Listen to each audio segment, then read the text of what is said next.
예, 안녕하십니까. 이혼을 준비하시는 분들의 필독서, 내가 이혼 전문 변호사다의 저자 솔로몬입니다. 오늘은 저희 솔로몬이 운영하는 블로그 솔로몬 이혼 이야기에 이혼 소송을 하면 위자료를 얼마나 받을 수 있는지에 대해서 글을 써드렸습니다. 해당 글을 간략하게 살펴보도록 하겠습니다. 이혼 소송에서는 통상 4가지 문제가 되죠. 첫 번째, 재판상 이혼 사유 존재 여부, 두 번째, 위자료, 세 번째, 재산분할, 네 번째, 미성년 자녀가 있다 그러면 그 친권자, 양육자, 양육비, 면적교섭 내용을 정하는 문제, 이렇게 4가지가 문제가 됩니다. 이들 중 위자료는 첫 번째 다투어지는 재판상 이혼 사유가 무엇이냐에 따라서 받을 수 있기도 하고 받을 수도 없기도 하죠. 예컨대 일반 배우자의 부정행위나 폭행, 욕설, 모욕, 폭언과 같은 부당한 대우 또는 악의의 유기와 같은 유책행위가 있어야 위자료가 인정되죠.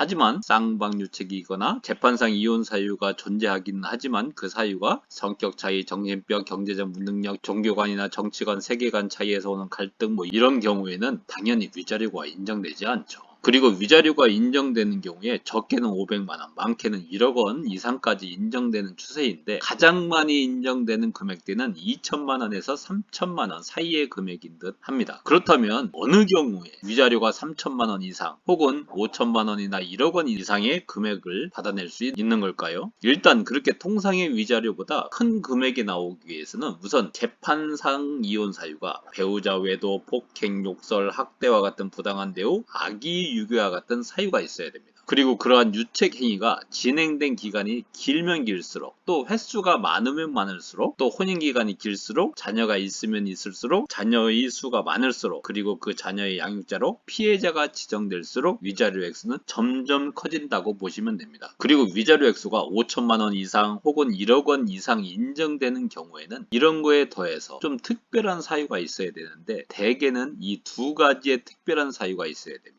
첫 번째, 법리상 재산분할 명목으로 인정하기 어려운 사정이 있어서 재산분할 명목 대신 그 금액만큼을 위자료에 얹어줘야 될 사정이 있는 경우 혹은 양육비를 많이 인정하고 싶은데 그럴 수가 없어요, 법리적으로. 그런 경우에 양육비 대신에 위자료에 얹어줘야 될 특별한 사정이 있는 경우, 이 2가지 경우가 대부분입니다. 자, 사례, 과거에 저희 솔로몬이 수행했던 소송 사례를 예를 들어서 설명을 드려보도록 하겠습니다. 부인이 혼인기간 동안에 남편을 공부시켰어요. 그래서 남편이 회계사 시험에 합격합니다. 그런데 남편은 회계사가 되자마자 다른 여성과 외도를 하고 가출해서 그 여성과 동거를 시작해요. 이런 배은망덕한 남편도 있더라고요, 세상에. 그런데 부인은 남편 공부시키느라고 재산 모아둔 게 없죠. 그러니까는 분할할 별다른 재산이 없어요.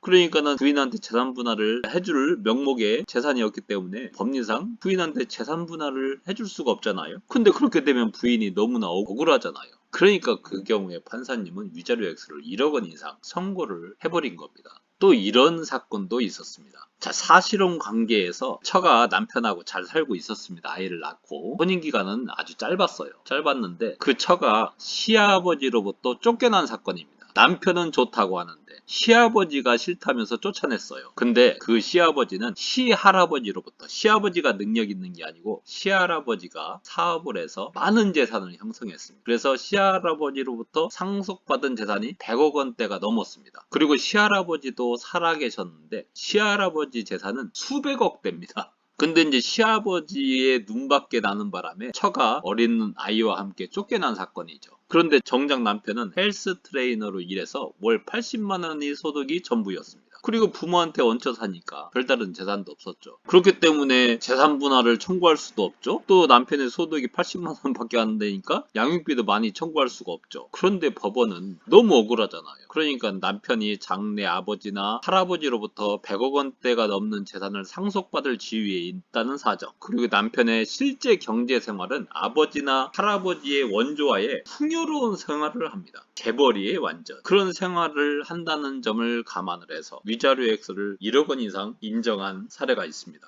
이처럼 위자료는 재판상 이혼 사유뿐만 아니라 재산분할이나 미성년자의 자녀 양육권, 친권, 양육비와도 밀접하게 관련돼서 그 액수가 정해지는 것이죠. 이 비밀을 모릅니다. 참 아쉬운데 저희들이 이 글을 쓸까 말까 했습니다. 왜냐하면 99%가 이런 거 잘 모르거든요. 이혼 소송에서는 4개의 바퀴가 서로 밀접하게 상호작용하면서 굴러갑니다. 즉, 첫 번째 재판상 이혼 사유, 두 번째 위자료, 세 번째 재산 분할, 네 번째 미성년 자녀가 있는 경우에 그 양육자, 친권자, 양육비 면적 효석 등 네 가지 문제가 이혼 소송에서 다투어지는데 이들이 서로 독립해서 움직여지는 게 아니에요. 서로 밀접하게 상호작용하면서 정해집니다. 그래서 그 균형을 어떻게 맞출 것인가에 대한 방법을 잘 아는 이혼 전문 변호사가 실력 있는 이혼 전문 변호사인 거죠. 위 사례들 중 첫 번째 사례에서 재산 분할 재산이 없으니까 그냥 위자료만 5천만 원 청구했다면 그와 같은 큰 승수를 거둘 수 없었죠. 두 번째 사례도 무턱대고 양육비 액수만 높게 책정해서 청구하고 위자료는 적은 액수를 청구했다면 위와 같은 승수는 거둘 수 없었을 겁니다. 하지만 우리는 이혼 소송에서 이 네 가지 문제가 서로 밀접하게 상호작용하면서 정해진다는 사실을 알고 있었죠.